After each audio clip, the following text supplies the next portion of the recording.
বন্ধুরা, বেশিরভাগ সময় দেখা যায় দেশের বড় বড় কোম্পানি, বিজনেসম্যান, ট্রেডার্স দেশপ্রেমের আগে নিজের লাভটা দেখে, আর এটা কঠিন সত্য যেটা আমাদের মানতেই হবে। উদাহরণস্বরূপ দীপাবলি ও ফেস্টিভ সিজন সেলকেই দেখুন। গালওয়ান ঘাটির ঘটনার পর ভারতের নাগরিকদের চীনের বিরুদ্ধে রাগ ও আক্রোশ ছিল, কারণ গালওয়ান ঘাটির ঘটনায় চীনের সঙ্গে লড়তে লড়তে ভারতের 20 জন বীর শহীদ হয়েছিল। কিন্তু তখনও ভারতের অনেক ট্রেডার্স ও ইম্পোর্ট এক্সপোর্ট কোম্পানি চীনের থেকে পণ্য আমদানি করে আর সেগুলো ভারতের বাজারে বিক্রি করে অনেক লাভ করে। কিন্তু যদি আপনি এটা ভাবেন যে কেউ নিজের রুজি রোজগারের পথ কেন নষ্ট করবে, তাহলে আপনাদের বলে দিই, সমস্যা শুধু এটা যে চীনের থেকে বেশিরভাগ পণ্য যেগুলো ইম্পোর্ট করা হয় সেগুলোর বিকল্প আগে থেকেই ভারতে মজুদ থাকে, কিন্তু সেগুলোর লাভ কিছুটা কম হয়। সেই জন্য ওই সমস্ত কোম্পানি ও ট্রেডার্স 2-4 পয়সা বেশি কামানোর চক্করে দেশপ্রেমকে পেছনে ফেলে নিজের পকেট মোটা করার জন্য দৌড়ায়। কিন্তু এটাও সত্যি যে সব ট্রেডার্স, কোম্পানি, বিজনেসম্যান একরকম হয় না, আর না তো তাদেরকে লোভ দেখানো যায়। যেমন ভারতের সবচেয়ে বড় ট্রেড ইউনিয়ন ক্যাট অর্থাৎ confederation of all India traders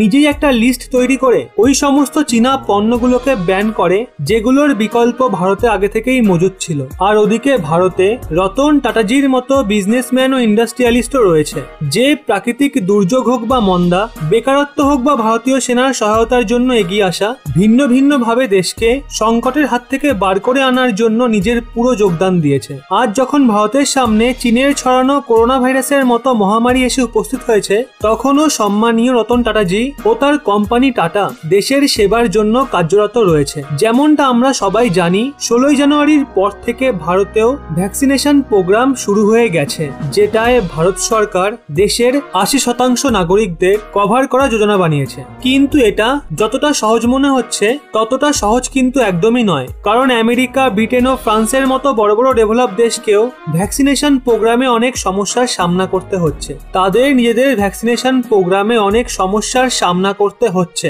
এদিকে ভারত বিশাল দেশ, আর এখানকার জনসংখ্যা 135 কোটির থেকেও বেশি। তাই এক্ষেত্রে দুনিয়ার সবচেয়ে বড় ভ্যাকসিনেশন প্রোগ্রামকে সফল করার জন্য এখন অনেক বাধা আসবে। এগুলোর মধ্যে সবচেয়ে বড় বাধা হলো করোনা ভ্যাকসিনের ট্রান্সপোর্টেশন, কারণ করোনার ভ্যাকসিন সাধারণ ভ্যাকসিনের চেয়ে আলাদা, আর এটাকে স্টোর করার জন্য লো টেম্পারেচারের রেফ্রিজারেটর কন্টেনারের প্রয়োজন। আর যখন এটাকে এক শহর থেকে অন্য শহরে নিয়ে যেতে হয়, তখন রেফ্রিজারেটর ট্রাকের প্রয়োজন পড়ে। আর এই জিনিসটাই ভারত সরকারের জন্য সবচেয়ে বড় সমস্যা হয়ে দাঁড়াচ্ছিল, কেননা শহরে তো ভ্যাকসিনেশন প্রোগ্রাম আরামসে চলতে পারে, কিন্তু দূরে দূরে গ্রামে ভ্যাকসিন পৌঁছানো ভীষণই বড় চ্যালেঞ্জ হয়ে দাঁড়ায়। আর সামনে গরমও আসছে, এই বাধাকে দূর করার জন্য টাটা মোটরস এগিয়ে এসছে। আসলে অমর উজালা, হিন্দুস্তান টাইমস আরো বড় বড় মিডিয়া হাউসের তরফ থেকে এই খবর বেরিয়ে আসছে যে টাটা মোটরস ভ্যাকসিনেশন প্রোগ্রামকে সফল করার জন্য রেফ্রিজারেটর, ট্রাকস ও ভ্যানের যাতে ভারত সরকার সুরক্ষিত ও সতর্কভাবে ভীষণ কম সময়ে করোনা ভ্যাকসিনকে দূরে দূরে গ্রামে পৌঁছে দিতে পারে। এই যে রেফ্রিজারেটর, ট্রাকস ও ভ্যানের নতুন রেঞ্জ লঞ্চ করা হয়েছে, এটাকে করোনা ভ্যাকসিনের কোয়ান্টিটি, টেম্পারেচার ও ওয়েটের হিসাবে ডিজাইন করা হয়েছে। টাটা মোটরস এক বয়ান জারি করে বলেছে, ওনারা দেশের টপ ক্লাস রেফ্রিজারেটর ড্রোন বানানো কোম্পানির সঙ্গে টাই আপ করে এই ট্রাক ও ভ্যানের ম্যানুফ্যাকচারিং করেছে। টাটার তরফ থেকেও বলা হয়েছে যে রেফ্রিজারেটর, ট্রাকস ও ভ্যানস টাটা কোম্পানি ভারত সরকারকে অফার করেছে, সেটা কোয়ালিটির মামলায় বেস্ট, আর এর অপারেশনাল কস্ট মার্কেটে সবচেয়ে কম রয়েছে। টাটার তরফ থেকেও বলা হয়েছে, আজকের সময়ে রেফ্রিজারেটর, ট্রাকস ও ভ্যানকে লঞ্চ করা পয়সা কামানোর জন্য নয়, বরং ভারত সরকারের ভ্যাকসিনেশন প্রোগ্রামকে প্রথম থেকেই সাপোর্ট করার জন্য আমরা এই ভ্যানকে